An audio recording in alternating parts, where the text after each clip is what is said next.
Meus amados irmãos, graça e paz a todos. Sejam todos bem-vindos a mais uma lição da Escola Bíblica Dominical. Sejam todos bem-vindos à EBD Inovadora e hoje, dando continuidade ao nosso estudo do livro de Êxodo Levítico, nós estaremos estudando mais dois capítulos, capítulo de número 16 e o capítulo de número 17. Para você que nos acompanha, seja bem-vindo. Para quem ainda não me conhece, eu me chamo Paulo Neves, pastor aqui na Assembleia de Deus em Belém do Pará, bairro do Bengui, Templo Monte Sião. E nós estamos aí com esse projeto da Escola Bíblica Dominical, a EBD Inovadora, que tem o objetivo de trazer um apoio aos nossos professores, aos nossos coordenadores e alunos da Escola Bíblica Dominical. Então, nós queremos desde já pedir aí a sua ajuda para você estar compartilhando essa live, compartilhando esse conteúdo da Escola Bíblica Dominical, e também você pode estar deixando sugestão, a sua opinião e de que forma nós podemos aí estar melhorando esse trabalho da Escola Bíblica Dominical. Você pode também estar se inscrevendo no nosso canal no YouTube. Você pode se inscrever, deixar o seu comentário e junto conosco construir uma Escola Bíblica Dominical dinâmica e inovadora. Meus amados irmãos, vamos lá então. Nossa lição de hoje é a lição de número 7, Êxodo 16 e 17. O maná e a água da rocha ferida. Esse é o tema que nós estaremos estudando aí. Texto áureo da nossa lição. E comeram os filhos de Israel maná 40 anos, até que entraram em terra habitada. Comeram maná até que chegaram aos limites da terra de Canaã. Êxodo capítulo 16, versículo 35. Verdade prática. Na simbologia bíblica, o deserto é sempre temporário, enquanto Canaã é eterna. Bendito seja o nome do Senhor. É a nossa leitura em classe, né? Os dois capítulos, o capítulo 16 e o capítulo de número 17. Então você pode estar fazendo essa leitura que é muito importante para a base do conhecimento, para a base daquilo que nós estaremos estudando. Só lembrando que nós estudamos a palavra de Deus, a Bíblia Sagrada, a palavra de Deus infalível, inerrante, inspirada, e a revista da Escola Dominical é um roteiro que nos ajuda, né? Um roteiro que nos ajuda aí no estudo sistemático da Palavra de Deus. Então vamos lá, meus irmãos, nós estaremos estudando hoje essa lição importante, né? Mais dois capítulos, como nós falamos, e nós vamos iniciar o primeiro ponto dessa lição, que é o maná. Nós vamos estudar aí então esse primeiro ponto. E o primeiro item dessa lição, nós estaremos vendo sobre novas murmurações. Nós estudamos no capítulo anterior, na lição anterior, acerca dos murmuradores, né, do povo de Israel, que murmuraram, né, porque estavam com sede, né, e começaram a murmurar acerca de Moisés, né, que tinha tirado o povo do Egito para morrer no deserto, quando ali faltou água, né, não tinha água para eles beberem. Quando encontraram a água era amarga, então começaram ali a murmurar, sem saber que Deus já havia provido, né, um manancial com fonte de águas, com palmeiras. Então agora nessa lição, que a gente vai estudar sobre o maná, aí nesse primeiro subponto desta lição, nós vemos aí que mais uma vez Israel vem com novas murmurações. E o versículo base aqui é o versículo de número 2 do capítulo 16. Êxodo 16, o versículo 2, que diz assim: toda a congregação dos filhos de Israel murmurou contra Moisés e Arão no deserto. Alguém disse que murmurar é algo que não exige preparo, talento nem habilidade, basta má vontade. Então, irmãos, veja bem, o povo tinha uma tendência, né? O povo de Israel era especialista em murmurar e reclamar. Sempre que aparecia uma adversidade, então eles começavam ali a reclamar, começavam a murmurar, falar contra Moisés, nesse caso aqui, falar contra Moisés, contra Arão, né? Acerca da situação que estavam passando. Então, o povo de Israel tinha aí essa característica, era especialista em reclamar e em murmurar. Para que a pessoa seja um murmurador, não precisa muito esforço, não precisa de talento, nem habilidade, não precisa de preparo, como o comentarista coloca aqui. Basta a má vontade, basta ser ingrato, basta realmente ter má vontade, então já vai aí se tornando aí um murmurador reclamando de tudo e de todos, né? Então o espírito de queixume e a incapacidade de cultivar a gratidão nos impede de vermos as bênçãos à nossa volta e nos torna propenso a enxergar tudo sobre uma ótica negativa. Então, olha só, quando nós reclamamos de tudo e de todos, né? Quando nós não temos aquele espírito de gratidão, não somos gratos a Deus por aquilo que Deus nos dá, então nossa visão é sempre uma visão negativa, tudo à nossa volta é negativo, né? Então aí a gente realmente vive para murmurar. Então, o povo de Israel murmuraram contra Moisés, depois murmuraram contra Arão, como nós lemos no versículo. Então, a murmuração tem esse poder multiplicador, né, que se potencializa. A pessoa começa murmurando da sua situação, da dificuldade que passa, depois começa a murmurar, a murmuração toma essa proporção gigantesca e passa a ser alocada numa liderança, numa pessoa. Então, cada vez mais a murmuração vai tomando proporções maiores. Nós precisamos, então, ter muito cuidado, né, com esse espírito, né, de murmuração, de estar nessa ótica de ver tudo negativo, colocar a culpa em tudo, em todos e reclamar de tudo. Precisamos ter muito cuidado. Mas no fundo, como o comentarista coloca aqui na lição, o descontentamento era contra Deus. Murmuração, no final de contas, é dizer Deus não sabe o que faz. Então, quando a pessoa murmura, no fundo, esse descontentamento, né, essa reclamação, não é contra o líder, não é contra as pessoas. No fundo, é contra Deus. Então, quando nós murmuramos determinada situação, era como se nós estivéssemos ali dizendo para Deus, olha, Deus, não é dessa forma que é para ser feito, o Senhor não sabe fazer, né, eu faria melhor. Então, o murmurador tem essa característica. O povo de Israel já murmurava desde o Egito, então fica muito claro aqui que não é por conta da situação que ele está passando, mas sim por causa do seu coração.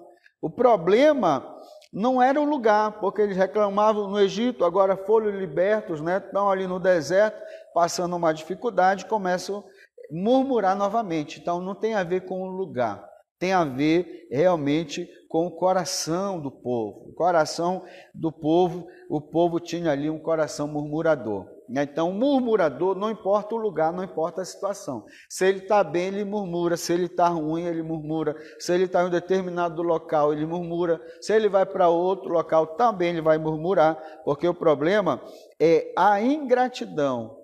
O seu coração é ingrato, ele se esquece de todos os benefícios que Deus realizou em seu favor, que as pessoas fizeram, que as pessoas ajudaram. Então, essa ingratidão do coração vai fazer com que ele esqueça de tudo, né, e sempre vai estar aí reclamando. Foi o que aconteceu com o povo de Israel. Se esqueceram que Deus livrou do trabalho forçado, libertou do Egito, mas agora na primeira dificuldade eles começam a murmurar, se esquecendo de tudo. Isso é ingratidão, é um sentimento que não podemos deixar que venha se criar ou enraizar no nosso coração. Aí a gente passa para o segundo item, né? O segundo subponto deste ponto, que nós estamos estudando sobre o maná, e nós vamos ver aqui comida em abundância, é o segundo ponto aqui, Êxodo, capítulo 16, versículo 12, que diz assim: tenho ouvido as murmurações dos filhos de Israel, dize-lhes, ao crepúsculo da tarde comereis carne, e pela manhã vos fartareis de pão, e sabereis que eu sou o Senhor, o vosso Deus. Glória a Deus. Então o povo começa a murmurar né, reclamar com Moisés, reclamar com Arão, e a murmuração era tão intensa que Moisés fica com medo aqui até de ser apedrejado pelo povo, né, de sofrer uma agressão física, tamanho a proporção da murmuração daquele povo. Então Moisés ele clama a Deus e Deus vem falar com ele, dizendo: olha, eu ouvi a murmuração do povo. Então é uma tristeza, irmãos, né, Deus se manifestar dessa forma. Porque nós deveríamos ser gratos a Deus para que Deus ouvisse o nosso louvor de gratidão, ouvisse a nossa adoração, mas não, Deus fala para Moisés que ele ouve, né, a murmuração, a reclamação do povo chega diante de Deus, mas Deus diz para Moisés falar, né, ao povo que ele iria resolver aquela situação. E aí fica triste, porque o povo é provado e é reprovado diante de Deus. Nós devemos ter muito cuidado para quando nós formos provados por Deus, não sermos reprovados, né, e sim aprovados por aquilo que Deus fez conosco, por aquilo que Deus faz na nossa vida, e não sermos murmuradores, mas sempre um coração grato, sabendo que a abundância vem do Senhor, o milagre e o favor de Deus. Olha, os israelitas também foram milagrosamente supridos, né, de cordonizes, Êxodo 16, 13. Deus fez com que elas voassem a uma altura de aproximadamente 90 centímetros do chão, e eram facilmente apanhadas pelo povo, tendo capturado uma grande quantidade. Olha só, irmãos, né? O povo murmura porque não tinha sede, não tinha água. Deus agora fala, né, que tinha ouvido a murmuração e ia suprir aquela situação, tanto de sede que o povo estava passando, quanto de fome. Então Deus envia aqui, como o comentarista coloca, essas codornizes, né, que são as codornas, né, aí utilizada no plural, e aí é interessante porque elas voam, né, entre o povo a uma altura de 90 centímetros, e era muito fácil para o povo pegar essas codornas, né? E aí foi suprido, como Deus havia falado, né? Que ele ia dar carne, eles iam comer carne, se fartar de carne. Então Deus manda. E o segundo milagre aqui nessa comida em abundância, não só de carne, mas o maná que Deus manda. Olha só, a palavra maná vem da pergunta que os israelitas fizeram no primeiro dia quando viram aquela substância no chão. Aí eles perguntaram: o que é isso? Então, olha só, Israel, ele foi suprido, né, tanto de carne quanto desse maná. E esse maná, irmãos, nós entendemos, né, nós vemos que era como se fosse uma semente de coentro, né, uma semente branca, e toda manhã o povo ia ali colher esse maná, suprindo assim a sua fome. E esse maná tinha um sabor ali, então, de bolo de mel, né? Então, olha só, Deus manda a carne, manda ali o maná, né, que era essa semente branca, tipo uma semente de coentro, né, e tinha esse sabor de bolo de mel. Deus suprindo a necessidade do povo, não porque eles foram aprovados, não porque eles eram agradecidos a Deus, mas sim por serem murmuradores, mas mesmo assim, Deus ele permanece fiel, bendito seja o nome do Senhor Jesus. Então, durante 40 anos, o povo de Israel, 4 décadas, o povo de Israel saiu das suas tendas e iam então ali retirar o maná para sua provisão e para a provisão de sua família. As instruções para colher o maná eram claras, né? Deus estabeleceu como eles deveriam proceder. Era um gomer de cabeça, né? Cerca de 2 litros, a medida era cerca de 2 litros aí para cada pessoa, né? Por cabeça ou por pessoa. Então, eles teriam que toda manhã ir colher então aí esse maná, né? Iam pegar esse maná e supriam assim a sua necessidade e a necessidade da sua família. Bendito seja o nome do Senhor. Aí a gente entra então no terceiro ponto da nossa lição, que é o subtópico 3, o sustento espiritual. Êxodo, capítulo 16, o versículo de número 35, que diz assim: E comeram os filhos de Israel maná 40 anos, até que entraram em terra habitada. Comeram maná até que chegaram aos limites da terra de Canaã. Além de sustentar fisicamente os israelitas, Deus enviou o maná para ensinar lições espirituais para eles e para nós. Então, esse acontecimento, né, esse milagre realizado por Deus, ele traz algumas lições, tanto para o povo de Israel naquela época, quanto para nós hoje. E é importante você, professor, analisar esse ponto aqui com o seu aluno, né, dessa verdade espiritual, esse sustento espiritual. Então, olha só, em primeiro lugar, a lição que nós tiramos daqui é ensinar que todos dependemos do sustento divino.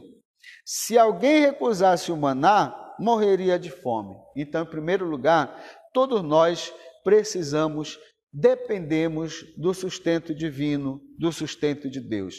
Se alguém do povo de Israel não quisesse comer o maná, certamente morreria. E nós hoje, se não quisermos depender de Deus, da graça, do favor de Deus, certamente também vamos morrer espiritualmente, porque Deus é o nosso sustento, bendito seja o nome do Senhor.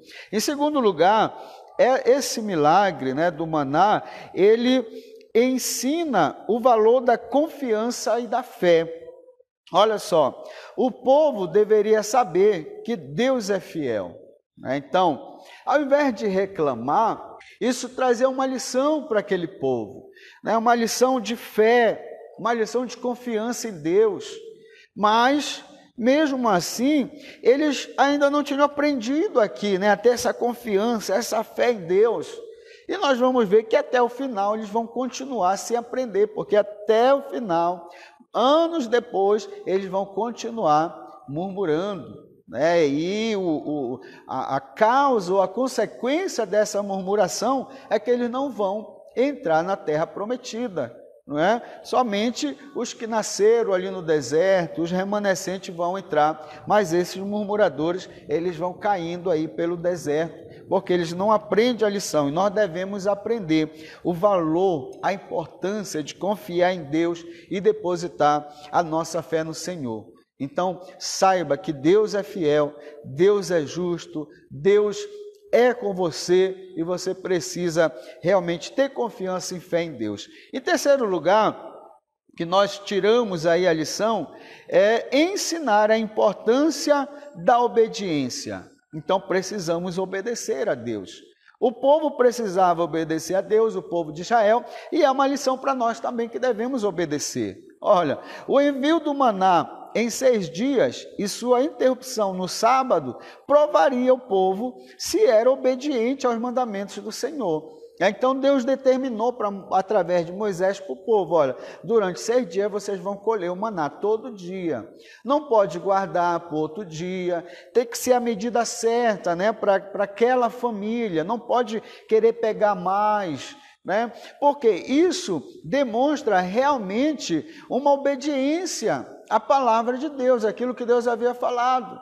Aí ele, olha, você não pode guardar, e no último dia, na sexta-feira, vocês vão pegar a porção em dobro para cada pessoa, para essa família, porque no sábado vocês não vão poder pegar. Mas o que acontecia? Olha só, irmãos, né? Era para pegar só o suficiente, porque demonstrava uma obediência à palavra de Deus e a fé em Deus, porque no outro dia teria o sustento de Deus novamente, mas eles desobedeciam a palavra de Deus, né? Tinha famílias que queriam pegar mais para guardar para o outro dia, né? Vai que no outro dia não tem, então não confiava em Deus. E aí o que acontecia? Aquilo azedava, aquilo estragava, apodrecia, criava bicho, então ele desobedecia a palavra de Deus. Outros, né, pegavam até na sexta-feira e no sábado iam novamente lá para ver se realmente, né, não tinha maná. Então, olha o grau de desobediência. Então, quem isso ensina para nós? Deus falou, nós precisamos obedecer. Deus tem falado ao nosso coração através da sua palavra, e o que nós precisamos fazer é ser obedientes à palavra de Deus, obedecer os mandamentos, aquilo que Deus tem nos proporcionado. Então, o povo precisava obedecer, nós também estamos condicionados a essa obediência à palavra de Deus, aos mandamentos do Senhor. E por último, mais uma lição importante que nós podemos tirar daqui, é que o maná era uma prévia de Jesus Cristo. Né? Então, era uma figura de Cristo, porque o maná sustentava o povo. E hoje nós entendemos que quem sustenta o povo é Jesus Cristo, porém, num grau infinitamente de superioridade. Por quê? O maná era somente para o povo de Israel. Jesus é universal, é para todos os povos, para todas as nações. Jesus é superior. A obra de Jesus é superior ao maná. Né? A obra redentora de Cristo é superior. E Jesus mesmo falou que ele é o pão vivo que desceu do céu. Não é? Quem comeu lá do maná pereceu, morreu, mas aquele que come do maná, do pão vivo que desceu do céu, ainda que morra, mas vai viver eternamente, porque Jesus ele é superior a esse maná. Então é importante nós entendermos isso daqui. Jesus, ele é o nosso sustento. Então, olha só, nós ainda estamos na jornada rumo a Canaã celestial. Né? Ainda estamos marchando. Não chegamos ainda, mas sabemos que não faltará o sustento. Bendito seja o nome do Senhor. Estamos caminhando para o céu, mas nós temos a convicção de que não vai faltar o pão vivo que desceu do céu, não vai faltar o sustento, porque Jesus é o nosso sustento, nele está a nossa fé e ele estará conosco até o final dessa jornada, até o final dessa caminhada. Glória a Deus, bendito seja o nome do Senhor. Assim nós terminamos esse primeiro ponto, que tratamos sobre o maná, e nós vimos sobre as novas murmurações, né, que Deus ouviu essa murmuração e enviou comida em abundância. Infelizmente, o povo não foi aprovado, porque reclamou novamente, não é? Era para tiveram a oportunidade de reparar o seu erro, porque haviam murmurado já anteriormente, e agora era para eles passarem por essa prova, era para já ter aprendido, mas erraram novamente, e aí nós vimos e entendemos que aquele maná representa também a pessoa de Jesus, que é esse sustento espiritual para todos aqueles que creem em Jesus Cristo. Aí a gente entra então no segundo ponto da nossa lição, que é água da rocha ferida. Olha só, aí a gente vai aqui para o primeiro subponto desse segundo ponto, que encontra-se em Êxodo capítulo 17, versículo 1. Tendo partido toda a congregação dos filhos de Israel do deserto de Sim, fazendo suas paradas segundo o mandamento do Senhor, acamparam-se em Refidim, e não havia ali água para o povo beber. Deus intencionava não apenas levar o povo a um destino, mas forjar neles um caráter santo. Deus está conduzindo Israel, Deus está no controle de Israel, conduzindo, ora fazendo-os parar, ora fazendo-os caminhar, mas eles não estão aqui de uma forma aleatória, sem um destino. Eles não estão sem uma direção, Deus está no controle. Mas o que está acontecendo aqui é que Deus está trabalhando, forjando o caráter desse povo, tentando, trabalhando para mudar essa mentalidade de escravo que este povo tem. Não é esse coração murmurador, esse coração que se esquece do favor, dos benefícios de Deus. Deus está trabalhando aqui. Então Deus conduz ele aqui em Refidim, e lá novamente, né, não tem água para o povo beber, e vai começar novamente aí toda a reclamação, toda a murmuração, e a gente vê que o povo aqui era especialista em murmurar e reclamar. Olha, então concluímos que Refidim também fazia parte do propósito de Deus. O povo não estava desorientado, né, sem a direção de Deus. Esse local, onde mais uma vez o povo é provado, já estava no controle e na direção de Deus. A atitude de Israel não foi das melhores. Usou o episódio para desafiar a liderança de Moisés, demonstrando ingratidão e falta de fé. Israel era um povo lento para aprender. Será que somos diferentes? Então, olha só, irmãos. Mais uma vez aqui o povo, ele aproveita essa situação, né, e começa a reclamar com Moisés, começa a murmurar, desafiar a liderança de Moisés, sem entender que Deus está no controle. Se você já saiu do Egito, já saiu do mundo, entregou a sua vida na mão de Deus, então acredite totalmente nele. Deus está no controle da sua vida. Israel tinha essa dificuldade para aprender, né? Era lento no aprendizado. E nós, como nós estamos nos comportando? Será que nós temos aprendido, temos deixado Deus forjar o nosso caráter? Nós temos aprendido com as situações? Nós temos tido paciência? Nós temos acreditado, confiado em Deus? Irmãos, a nossa vida, a nossa trajetória é a oportunidade que nós temos para aprender de Deus, para crescer em Deus, para deixar Deus forjar o nosso caráter. Se éramos murmuradores, deixar a murmuração de lado. Se tínhamos falta de fé, que nós possamos ser acrescida a nossa fé e confiar mais em Deus. Então não podemos ser como o povo de Israel, né, que reclama e reclama. O que acontece?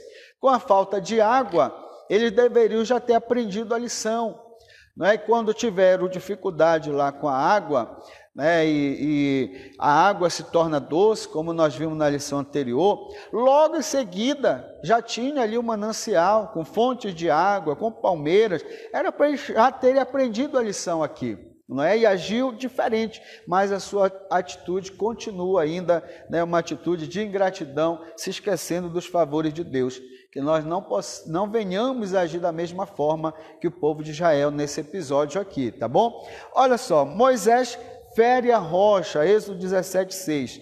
Eis que estarei ali diante de ti, sobre a rocha em Horebe.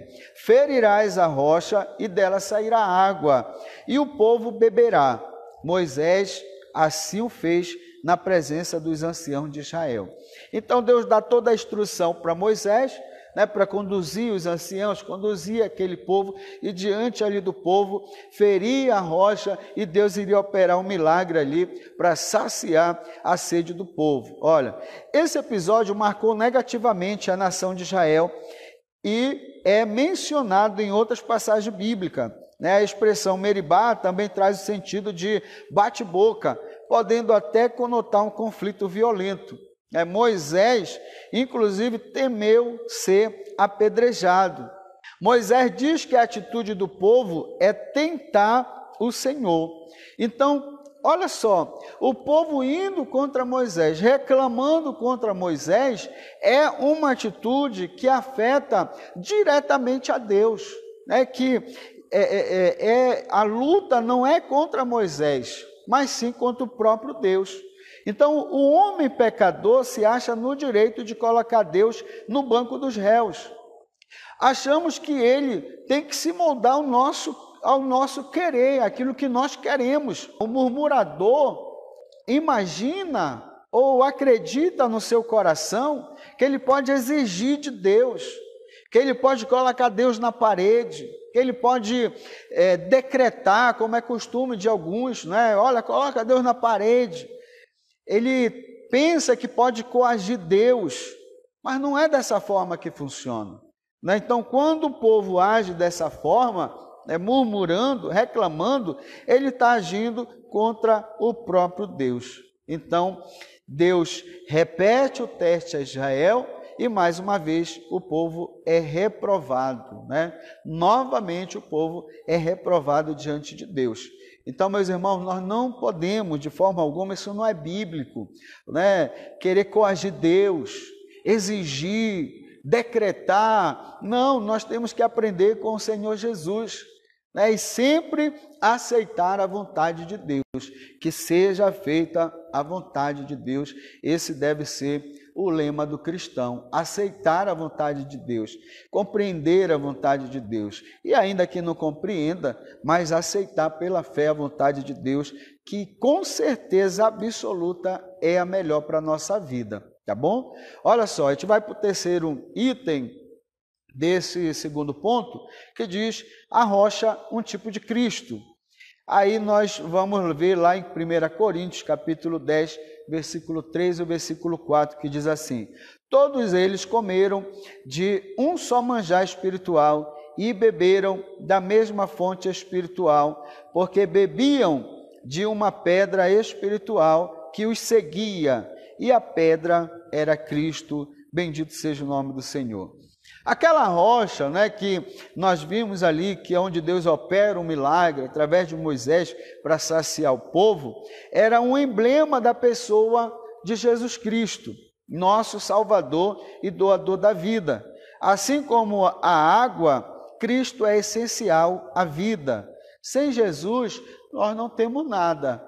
Então, assim como a água ali, nesse episódio com Israel, saciou o povo, Jesus Cristo é a fonte de vida. Ele é o nosso sustento, como nós já falamos, e Ele é essencial à nossa sobrevivência, à nossa vida. Sem Jesus nós não somos nada. Ele mesmo falou: sem mim nada podeis fazer.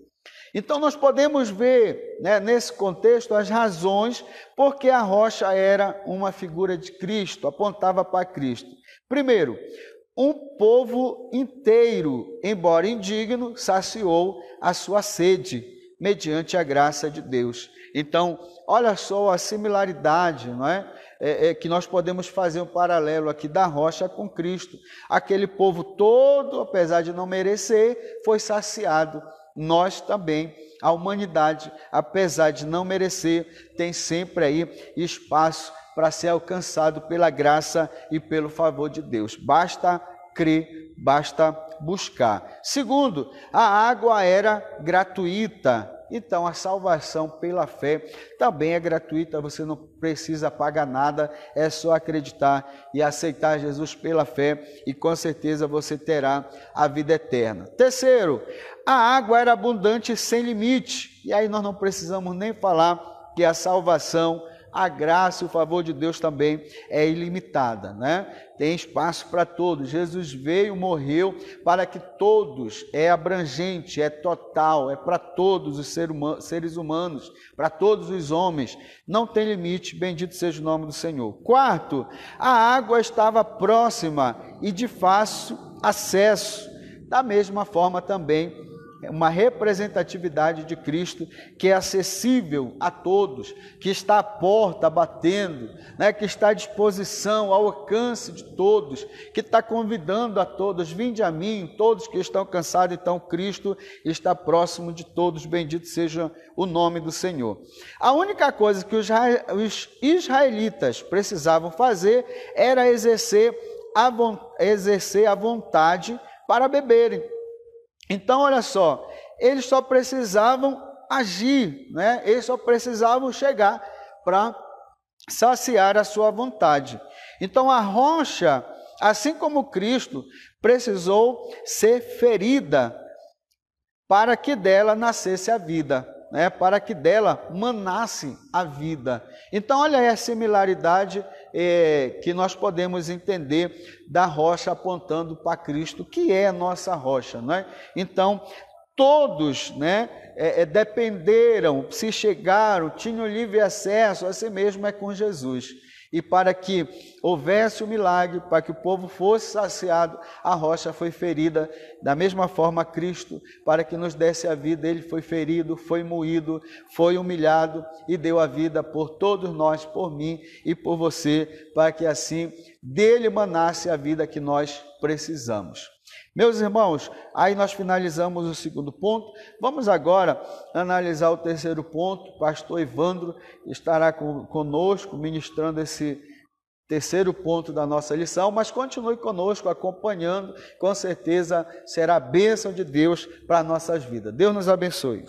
A paz do Senhor, meus irmãos. Nós vamos dar prosseguimento a essa nossa lição, a lição de número 7, onde nós estamos falando sobre o maná e a água da rocha ferida. E nós vamos comentar um pouco esse terceiro ponto, o ponto em que a gente entra no capítulo 17 do livro do Êxodo. E esse capítulo 17 ele nos traz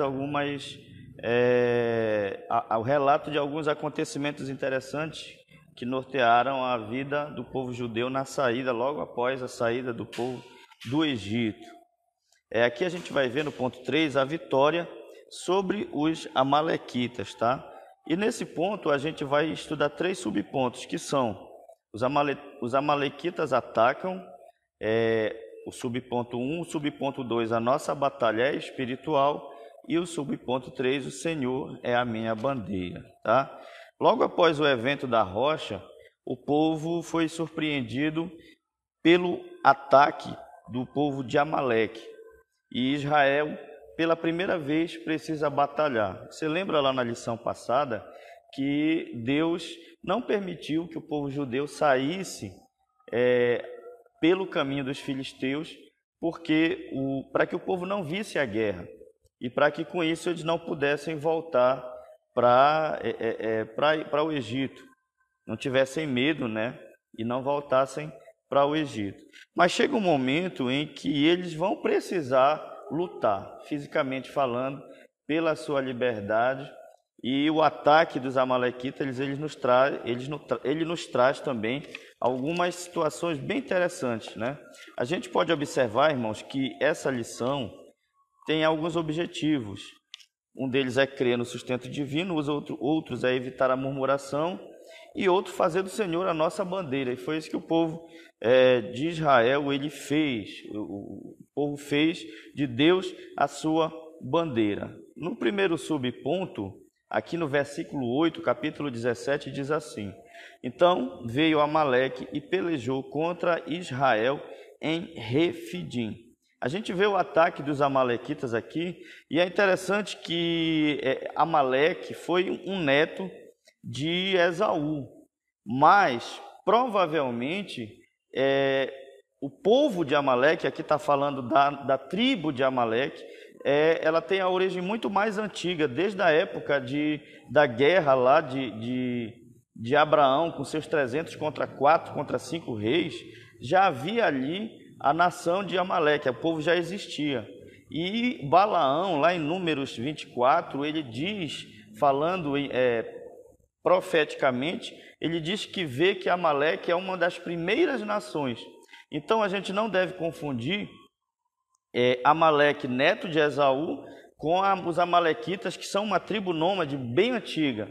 A gente pode observar que são duas situações diferentes, e provavelmente o povo de Israel ele foi atacado por esse povo nômade do deserto, os amalequitas, tá? Então a gente pode observar nesse primeiro subponto que, para entendermos melhor esse episódio, é necessário complementarmos com o texto de Deuteronômio 25, 17 ao 18. Lá em Deuteronômio a gente entende como que se deu essa batalha.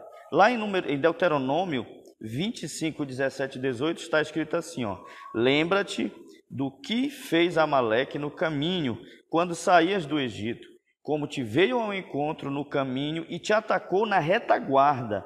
Todos os desfalecidos que iam após ti, quando estavam abatidos e afadigados, e não temeu a Deus. Então, o que é que a gente observa aqui? Que Amaleque, de forma traiçoeira, atacou o povo de Israel.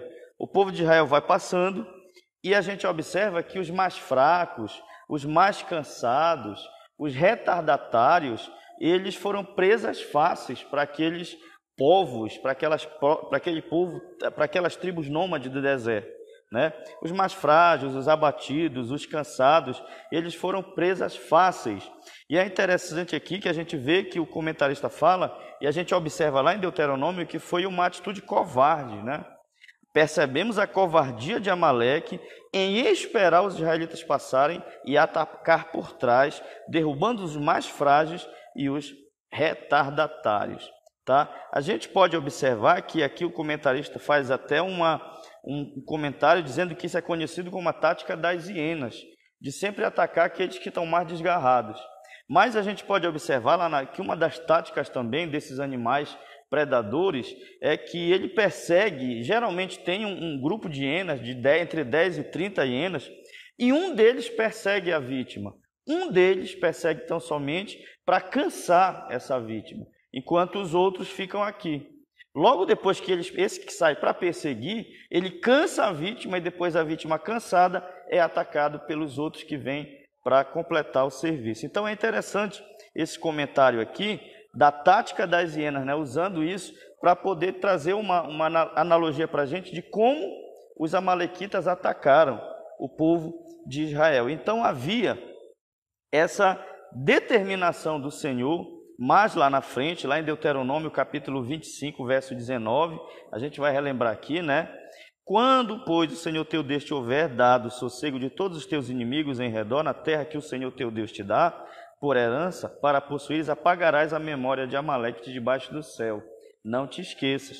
Então, irmãos, a gente pode ver aqui que o comentarista diz que os amalequitas, se a gente trouxer para os dias de hoje, eles representam pessoas sem temor, né? Representam pessoas que tripudiam sobre os fragilizados, é aquele que fere aquele que já está ferido, é aquele que humilha o que já está humilhado e que pisa aquele que já está caído, que está em cacos.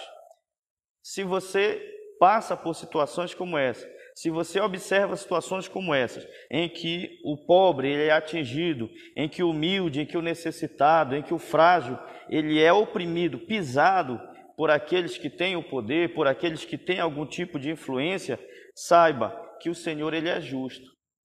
O Senhor é um Deus de justiça. Ele não se esqueceu da forma como Amaleque atingiu, chegou por trás, a traição, com táticas bem covardes. O Senhor tomou a causa daqueles frágeis, daqueles retardatários, daqueles afadigados que ficaram para trás. E o Senhor, ele continuou o mesmo. Deus observa do céu e não vai tolerar aqueles que agem de forma injusta, aqueles que têm o poder, aqueles que têm a capacidade de mudar as coisas e mesmo assim oprimem ao pobre, roubam ao órfão, roubam à viúva, trazem mais sofrimento para os pobres, para os necessitados. Saiba, o Senhor ele é o mesmo e no momento certo, na hora certa, ele há de fazer a justiça de Deus, a justiça divina. O segundo subponto fala sobre essa batalha espiritual e olhando lá para o ataque de Amaleque, quando Moisés convoca, e aí a gente vê a primeira menção a Josué, Moisés convoca Josué para escolher alguns homens para batalharem contra Amaleque. O capítulo 17, no verso 11, diz assim, ó: quando Moisés levantava a mão, Israel prevalecia. Quando, porém, ele abaixava a mão, prevalecia Amaleque. Então, houve uma batalha ali, o êxodo, né, a caminhada de Israel pelo deserto, ela trouxe essas aventuras, esses momentos de milagres, esses momentos de batalha, esses momentos de murmuração, e tudo isso foi servindo como experiência e um processo de crescimento espiritual para o povo judeu. Tudo aquilo que aconteceu, coisas do cotidiano, falta d'água, lutas, codornizes vindo a 90 centímetros do chão, mar se abrindo, água saindo da rocha, o povo murmurando, tudo isso foi um processo maravilhoso, vamos dizer assim, de sinais, de maravilhas, de experiências com Deus, que fez com que o povo tivesse a oportunidade de crescer espiritualmente. Olhando para a nossa vida hoje, e a gente vai sempre aplicar também para a nossa vida, a gente tem tido a oportunidade de viver experiências com Deus, de viver momentos com Deus, muitas das vezes não bons, muitas das vezes bons, maravilhosos, mas todos são importantes para o crescimento espiritual da vida do crente, para que o crente possa desenvolver na sua vida cristã. A gente olha para o Êxodo, a gente olha para esses acontecimentos, muitos deixam esses acontecimentos para trás, muitos defensores da alta crítica dizem que isso não tem mais validade alguma para a igreja hoje. Tem validade sim. Nós temos muitas lições espirituais para tirar desses momentos do povo de Israel e aplicar nas nossas vidas. Havia, como o comentarista diz aqui, duas batalhas simultâneas acontecendo. Mãos erguidas falam de oração. Mãos erguidas representam intercessão e dependência de Deus. Então, quando Moisés levantava as mãos, o povo de Israel prevalecia. Quando ele abaixava as mãos, Amaleque prevalecia. Então, Arão e Ur sustentaram a mão de Moisés, as mãos de Moisés, para que ele com as mãos estendidas pudesse não baixar, porque suas mãos eram pesadas, e ele com as mãos estendidas, Josué lá embaixo, fazendo a parte dele, juntamente com o povo, conseguiram vencer aquela batalha. Então a gente vê aqui o time perfeito, não é mesmo? Moisés intercedendo, seus ajudantes ali, os seus auxiliares do lado dele, ajudando, auxiliando o servo de Deus na oração, na intercessão, e Josué lá embaixo, vencendo a batalha com os seus soldados, trazendo a vitória para o povo de Deus. E o que é que isso traz para a gente? Às vezes a gente não vai precisar, talvez hoje você não esteja enfrentando batalhas, fisicamente falando, homem contra homem, espada contra espada, mas, como eu citei há pouco, são experiências que a gente pode estar traçando na vida, passando, momentos de dificuldade, para que a gente possa crescer espiritualmente e desenvolver a nossa vida cristã. E o que a gente pode observar aqui é que muitas das vezes a nossa batalha hoje ela é espiritual.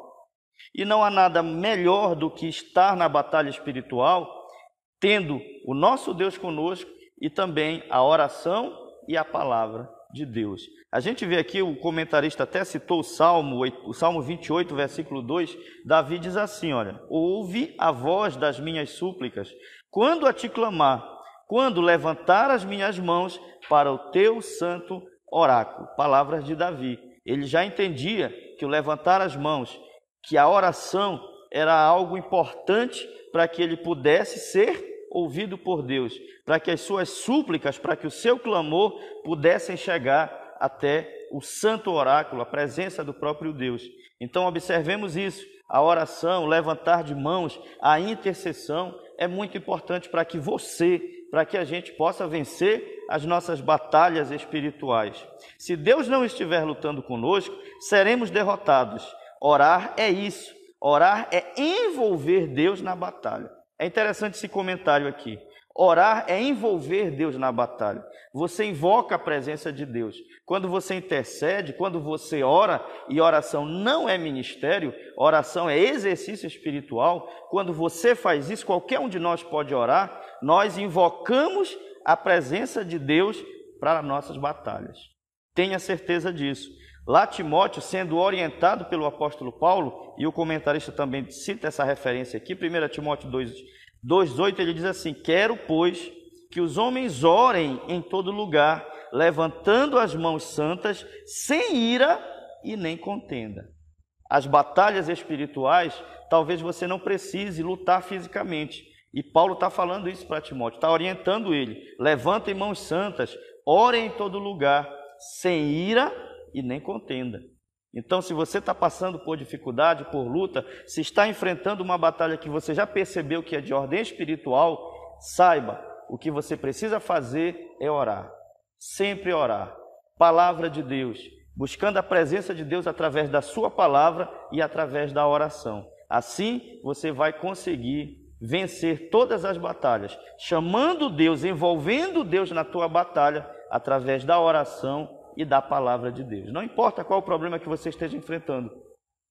Talvez você esteja agora assistindo essa transmissão com teu coração amargurado, enfrentando algum tipo de problema de ordem espiritual, emocional, sentimental, físico. Saiba, se você orar, se você começar cada vez mais, e se você já ora, continue orando mais e mais e mais, você vai ser vitorioso em nome de Jesus. Foi assim que aconteceu para Israel vencer a batalha. Não foi somente a força física de Josué ali embaixo, foi a intercessão e a oração de Moisés juntamente com os seus companheiros. Efésios 6,18, para fechar essa conta, diz assim, orando em todo o tempo, com toda a oração e súplica no Espírito, e vigiando nisto com toda perseverança e súplica por todos os santos. Paulo está falando aos Efésios e concluindo a sessão das armas espirituais. Lembra lá? A espada do Espírito, o escudo da fé e etc. Tudo isso ele fecha com o quê? com a oração. Oração em todo o tempo, com toda a súplica no Espírito de Deus. O terceiro subponto, a gente vai ver Israel e no cântico Moisés edificando o altar, em que ele diz que o Senhor é a minha bandeira. O verso 15 diz assim, olha, e Moisés edificou um altar e lhe chamou, o Senhor é a minha bandeira. É interessante a figura da bandeira, né? Bandeira é um distintivo, lá o Aurélio diz para a gente, né, que é um distintivo de uma nação, de uma corporação, de um partido. A bandeira, ela é um emblema. O comentarista diz assim, a bandeira é um símbolo que representa um povo. E foi isso que Moisés ergueu depois da vitória. Ele ergue um altar e diz, o Senhor é a minha bandeira. Isso no hebraico é Jeová em si, né? O Senhor é a minha bandeira. Você tem feito do Senhor a sua bandeira? Você tem louvado ao Senhor e dado ao Senhor todos os júbilos e as honras e as glórias e as honrarias que Ele merece? Saiba disso. Se você não faz, faça isso. Porque nós, como o comentarista diz aqui, a nossa bandeira é Cristo. É Ele que nos move e por Ele que vivemos e morremos. Ele é o único que traz satisfação para nosso coração. E ele encerra. Cristo é a sua bandeira? Você tem feito do Senhor um distintivo da sua vitória? Você tem feito dele um emblema, um símbolo da sua vitória? Dedique ao Senhor todas as suas vitórias. E lembre-se, nós só temos vitórias porque Ele está conosco. Amém? A aplicação pessoal dessa lição diz assim, mantenha-se firme na rocha que é Cristo. Ele tem poder para suprir nossas necessidades, sejam físicas ou espirituais. Somente ao lado dele podemos prevalecer diante das adversidades e batalhas da vida. Essa foi a nossa lição de número 7, onde nós estudamos os capítulos 16 e o capítulo 17 do Êxodo, onde a gente falou sobre o maná, sobre a água da rocha ferida e sobre a grande vitória sobre o povo de Amaleque, para a honra e para a glória do nome do Senhor Jesus Cristo. Está encerrada essa transmissão, em nome de Jesus.